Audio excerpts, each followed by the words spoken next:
Total जो data है वो गूगल फॉर्म पर है। जितना भी मैं बात करूंगा 7818 बच्चों ने, ये भी कम ही है क्योंकि शिफ्ट बहुत थी, तो केवल 7818 ने हिम्मत दिखा पाए कि गूगल फॉर्म को भरने की। बाकी लोग को तो यही थी कि हमारी उम्मीद नहीं, हम क्यों भरें। तो भाई 7818 बच्चों ने ये गूगल फॉर्म भरा है। ये संख्या आप देख लीजिए एक बार।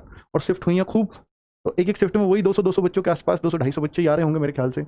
तो उस आधार पर एवरेज निकाला गया है हर शिफ्ट का, जिससे आपको ये पता लगेगा कि मेरी शिफ्ट में कितना नॉर्मलाइजेशन मिलने वाला है। तो नॉर्मलाइजेशन का काफी सटीक आइडिया हो जाता है एवरेज से। जैसे शिफ्ट 1 है 2 मई की, तो उसका एवरेज स्कोर बन रहा है 84.56। सेकंड शिफ्ट का ये, थर्ड का ये, यानी जो सबसे पहले दिन पहली शिफ्ट हुई थी उसमें बच्चों का काफी कम स्कोर रहा है, सेकंड और थर्ड में ठीक ठाक रहा। तो इसमें नॉर्मलाइजेशन का फायदा हो जाएगा। अब कितने नंबर का होगा बच्चों, नॉर्मलाइजेशन को ना जो सबसे ज्यादा आ रहा होगा उसको आधार माना है। देखो सबसे ज्यादा मैं आपको दिखाता हूं, सबसे ज्यादा आप ढूंढना, तो सबसे ज्यादा जब आप ढूंढ रहे होगे सबसे ज्यादा इसमें मिला 98.1, इसको आधार माना। आधार मानने का मतलब है कि इसमें कोई भी स्कोर नहीं बढ़ेगा बच्चे का, और बाकी सब में इससे कम है। अब मान लीजिए इसमें कम है 88 या 98, 10 नंबर, तो ये पॉइंट में भी आ रहा है कुछ, तो 9 पॉइंट कुछ का, जितनी इससे इसमें कमी है उतना बच्चों को नॉर्मलाइजेशन मिल जाएगा। सीधा सीधा ये रूल, ये फॉर्मूला हमने लगाया है। तो यानी आपको इसमें इतने नंबर बढ़ जाएंगे। ऐसे ही हर शिफ्ट में देखिए, ये इससे कितनी कम है 15 के आसपास, तो 14.54, इसमें इतने बढ़ जाएंगे आपके। तो आप हर शिफ्ट में अपनी वाली शिफ्ट देख सकते हो, क्योंकि आपने गूगल फॉर्म का डेटा भरा है, तो हमारा कर्तव्य है कि हम आपको एक आंकड़ा दे पाएं, जिससे आप आगे भी गूगल फॉर्म भरो तो आपको पहले ही पता चल जाए कि मेरी शिफ्ट में कितना नॉर्मलाइजेशन जाएगा। ये बच्चों के एवरेज स्कोर है, कट ऑफ नहीं है। कट ऑफ इतनी होती तो बड़ी खुशी की बात थी। तो भाई ये एवरेज है, हर शिफ्ट में बच्चे का एवरेज स्कोर ये है।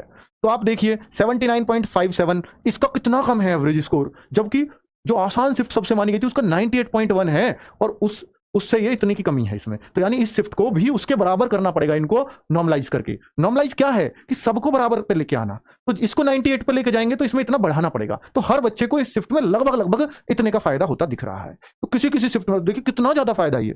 अब इस शिफ्ट में देखो 20 नंबर से ज्यादा बढ़ रहे हैं बच्चों के। कौन सी शिफ्ट में? 4 मई की थर्ड शिफ्ट में। तो ये सब बढ़े हुए नंबर आपको मिलने वाले हैं आपकी ही शिफ्ट में। अब आप देख लीजिए आपकी शिफ्ट में कितना कितना स्कोर बढ़ेगा। ये मैंने आपको एक रफ आइडिया दे दिया है यहां पर। इससे बस 1-2 नंबर इधर उधर होगा, जितना मैं जानता हूं, जो हमने एसएससी जीडी में भी देखा कि इससे ही 1-2 इधर होगा। ठीक है, अब अपना नॉर्मलाइज स्कोर चेक कर लीजिएगा कि कितना आपका बन रहा है। ठीक है, चलो, तो ये मैंने सारे शिफ्टों के दिखा दिए हैं आपको। ये आपके बढ़े हुए नंबर है, जो आपकी शिफ्ट में नंबर बढ़ेंगे। तो इससे ये पता लगा बच्चों, इससे ये पता लगा कि देखिए कि इतने पर सबको माना गया है। यानी ओवरऑल अगर मैं सारी शिफ्टों का एवरेज निकाल दूं अब, तो 98.1 बैठेगा। अब आप कहो सर जी 98.1 ओवरऑल का तो नहीं बैठ रहा। ओवरऑल का तो सर ये है ओवरऑल का। पर बेटा ये जो 11.61 है ना, ये भी मैंने सबका, ये 11.63 है ना, ये सारी शिफ्टों का नॉर्मलाइजेशन का एवरेज निकाल लिया। इन दोनों को इसमें जोड़ूंगा तो ये 98.1 ही बैठेगा लगभग, 98.10 जो भी कहो। तो यानी अब आप ये कह सकते हो कि यार 98.10 पे तो वो लेके आएंगे सबको, सारी शिफ्टों को। तो इतना तो मैंने मान लिया कि यार एवरेज बन रहा है बच्चों का, इतने पे तो उसने लाने की कोशिश करी है सबको।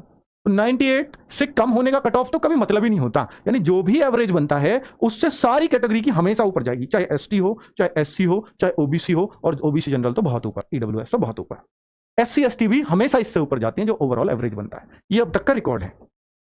ये टॉपर्स के स्कोर दिखा देता हूं। ये 140 प्लस स्कोर करने वाले बच्चे 20 हैं, 150 में से 140। सर ये फेक होंगे। भाई ऐसे तो आप कुछ भी मान लो, हमने कोशिश करी है फेक को हटा दें, पता चल जाता है, क्योंकि हमने उनकी सबके क्या पेपर मंगाए हैं, लिंक मंगाए हैं, उन्हीं के हम स्कोर देख करके आपको बता रहे हैं। 130 प्लस 70, और ये वो बच्चे हैं जो बिना नॉर्मलाइजेशन के हैं ये। अब नॉर्मलाइजेशन मिलेगा, आप कहोगे सर 140 प्लस वाले को अगर 20 का नॉर्मलाइजेशन मिल गया तो ये तो 150 से भी ज्यादा ले आएगा। तो पर ऐसा मिलता नहीं, ज्यादा से ज्यादा इसमें 150/150 कर देंगे। ऐसे कुछ बच्चे आपको मिलेंगे जिनके 150 में से 150 विद नॉर्मलाइजेशन आएंगे। ठीक है, 120 प्लस स्कोर करने वाले इन 7800 प्लस बच्चों में से इतनी संख्या है। 120 प्लस करने वाले 290 बच्चे हैं। ये एक संख्या मैंने आपको दे दी। तो ये बहुत ज्यादा संख्या तो नहीं है, पर बच्चों जिस तरह से जो भी मैंने पिछले वाली कट ऑफ ये सब कुछ देखा, तो 92-93% पर गई हैं, इतने परसेंट पर कट ऑफ गई हैं एमटीएस की। अब आप कहोगे सर इतने परसेंट पर जाएंगी तो बहुत ज्यादा 135 प्लस कट ऑफ बन जाएगी। ये जनरल की बता रहा हूं मैं। अब आप कहो सर इस बार इतनी कट ऑफ नहीं जाएगी, उसका कारण मैं बता देता हूं। एक कारण तो यह है कि वैकेंसी पिछली बार से ज्यादा है, 12,500 प्लस वैकेंसी है। दूसरा कारण कट ऑफ का डाउन होने का बनेगा कि भाई जीएस और इंग्लिश है, जिन सब्जेक्ट में बच्चों की कम कमांड होती है। पहले होते थे मैथ, रीजनिंग, जीएस, इंग्लिश, चारों पर। अब आप देखो कि यार जो सेलेक्ट होने वाले बच्चे होते थे ना पहले भी, तो उनके मैथ रीजनिंग तब भी पूरे ही होते थे। मैथ रीजनिंग तो उनके नहीं होते जिनका सिलेक्शन नहीं होना होता। तो तब भी कंपटीशन किस में रह जाता था? जीएस और इंग्लिश में ही। तो जीएस और इंग्लिश आपके सारा स्कोर सिर्फ इस पर डिपेंड करेगा। पहले तो मैथ रीजनिंग पूरे पूरे कर देते थे बच्चे, इसलिए परसेंटेज बढ़ा हुआ रहता था, इनमें तो कम ही होते थे। पर अगर मैं तुलना करूं पिछली बार की एमटीएस की जीएस और इस बार की में, तो इस बार की पिछली बार से आसान थी थोड़ी सी, ये आपको मानना पड़ेगा। और अगर मैं ये बात करूं इंग्लिश की, तो इंग्लिश तो भाई जिनका सिलेक्शन होना होता है वो इंग्लिश तो 24, 25, 23 ही करते हैं। अगर आपकी इंग्लिश पहली बार सीख रहे हो, भले वो बात अलग है, अच्छी बात है आपने 20 तक पहुंचे, लेकिन 20 की इंग्लिश करने पे एमटीएस में सिलेक्शन नहीं होगा। ठीक है, इसमें चूंकि जिनका सिलेक्शन होना होगा वो इंग्लिश को पूरे में से पूरे के आसपास ही करेंगे, 23, 24, 25। ये तो मान लो कि अगर आपको एमटीएस की पोस्ट लेनी है तो इतनी इंग्लिश करनी पड़ती है। अब बात आती है सर, अब मैं इसलिए सारी बातें बता रहा हूं ताकि आप कट ऑफ देख के चौंको नहीं। तो भाई ये देख लीजिए एक बार और, यूआर में जो 90.84 ये वो है मार्क्स जो 1362 कैंडिडेट्स के एवरेज बिना नॉर्मलाइजेशन के, और नॉर्मलाइजेशन करीब 11-12 नंबर का एवरेज मिल रहा है सबको। इसमें एवरेज भी जोड़ दूं तो वही 101 के आसपास एवरेज नॉर्मलाइजेशन। 92 ईडब्ल्यूएस यूआर से भी ज्यादा गया, हाँ बच्चे भी देखो उतने ही है लगभग जनरल के बराबर, ईडब्ल्यूएस ऊपर गया, पर कभी भी ईडब्ल्यूएस की कट ऑफ जनरल से ज्यादा नहीं जाएगी, ये बात याद रखना। क्योंकि अगर ईडब्ल्यूएस का बच्चा जनरल की कट ऑफ को क्लियर कर रहा होगा तो वो जनरल में ही डाल दिया जाता है, फिर वो ईडब्ल्यूएस में नहीं रहता। ठीक है, चाहे उसके पास सर्टिफिकेट हो या ना हो। तो कभी भी ईडब्ल्यूएस की स्कोर ये बता रहा है कि ईडब्ल्यूएस ऊपर जाएगी, लेकिन जो ईडब्ल्यूएस का बच्चा जनरल के बराबर स्कोर कर लेता है तो उसको जनरल में ही रखा जाता है। तो ईडब्ल्यूएस की कट ऑफ हमेशा याद रखना किसी भी भर्ती में जनरल से कम रहेगी, यूआर से कम रहेगी। ओबीसी की इतने बच्चों का एवरेज है 3470 का, तो ज्यादा बच्चों का रहेगा तो थोड़ा सा कम रहना ही है। एससी 82.6 और ये कैंडिडेट्स अवेलेबल हैं। एसटी के इतने कैंडिडेट्स अवेलेबल हैं 79.28। तो अब मैं बच्चों आपको कट ऑफ बताने जा रहा हूं जो मेरे को लगा। बाकी आप इसमें कुछ भी आप मुझे उल्टा सीधा कुछ भी बोल सकते हो, पर मैं अपने एक्सपीरियंस के आधार पर एसएससी जीडी में धोखा खा के मैं जिस तरह से कट ऑफ लगा रहा हूं वो मुझे ऐसा लगता है कि यार इससे मुश्किल है इससे कम जाना, प्रीवियस ईयर वगैरह सब देख के। अब आप कहोगे सर ये भी आपने, तो ये करीब करीब अगर आप देखोगे बच्चों तो ये शायद 83% के आसपास बनेगी, क्योंकि पिछली बार की 92 पे गई थी। आप कहो सर वैकेंसी ज़्यादा, हाँ उसी वजह से, और जीएस और इंग्लिश इस वजह से थोड़ी डाउन आएगी। हालांकि कंपटीशन इस बार ही ज़्यादा था, पिछली बार एमटीएस के फॉर्म भी 40-42 लाख भरे गए थे, इस बार 53-54 लाख फॉर्म भरे गए हैं एमटीएस में, ज़्यादा वैकेंसीज की वजह से। ठीक है, अब ईडब्ल्यूएस देखिए इससे कम के मुझे चांस नहीं लगते, विद नॉर्मलाइजेशन है, विद।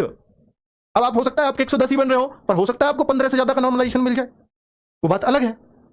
ठीक है, अब आप कहो सर आपने जो बच्चे बताए हैं, ये जो संख्या एक बताई थी मैंने, तो ऐसे तो इतने से बच्चे सेलेक्ट हो रहे हैं, पर मैं कह रहा हूं बेटा ये तो बिना नॉर्मलाइजेशन के हैं, अभी हो सकता है 110 वाला भी तो घुसेगा इसमें, 105 वाला भी आएगा, किसी को 20-20 का नॉर्मलाइजेशन भी मिलेगा। और एसटी के बच्चे तो हो सकता है 95 में हो और नॉर्मलाइजेशन मिल जाए 15 का, तो आ गए एसटी वाली कट ऑफ में।